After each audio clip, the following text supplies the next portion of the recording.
Well, good day, everybody. I hope that you're well. Today's day 48, and I hope that you're all having a wonderful day today. Today I'd like to share, I guess, something that's so pertinent and something that I stumbled across in Scripture just the other day, and it spoke to me again. It reminded me of the importance of this. But in this particular passage, there is Jesus, and he's sharing another parable, and obviously we know his parables are incredible, right? And so he's sharing this parable about a Pharisee and a tax collector. Now, tax collectors, especially in those days, were not seen in good stature at all. They were actually seen as pretty bad people. And this Pharisee's at the temple and he's praying, and please forgive me, I'm going to paraphrase in Scripture, but he's essentially saying, I'm so glad that I'm such a good man. I fast twice a week and I pray and I don't sin, and he put himself so righteous before God, saying, even at some point in that passage it says, I'm so glad I'm not like that tax collector.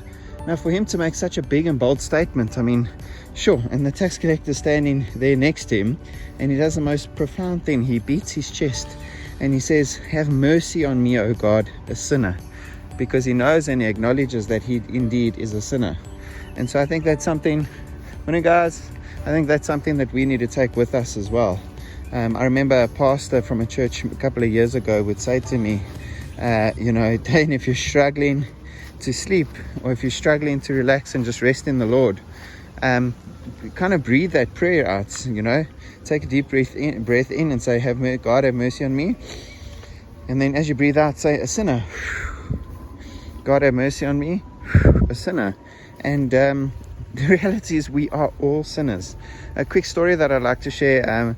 My wife and I, Natasha, have recently gone through something a little bit traumatic in terms of the second baby's birth. And there was a bit of, if I could say, malpractice from the hospital side. And the whole situation really went a lot further than it did. And by God's grace, it was resolved it was resolved with the hospital, not with the doctor. But we really are grateful that quite a bit of it was resolved. But the doctor would not say sorry. She just refused to say sorry. She knew she was in the wrong. She knew she had made a mistake, but she was so prideful, such a brilliant doctor, but no grace and no compassion.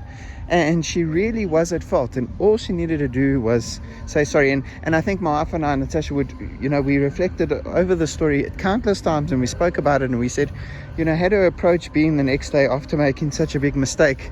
An apologetic approach, just saying so sorry for what happened, and perhaps even buying a chocolate or something and just saying, I see you guys and I acknowledge you. The whole situation would have been a lot less traumatic for everybody, including her.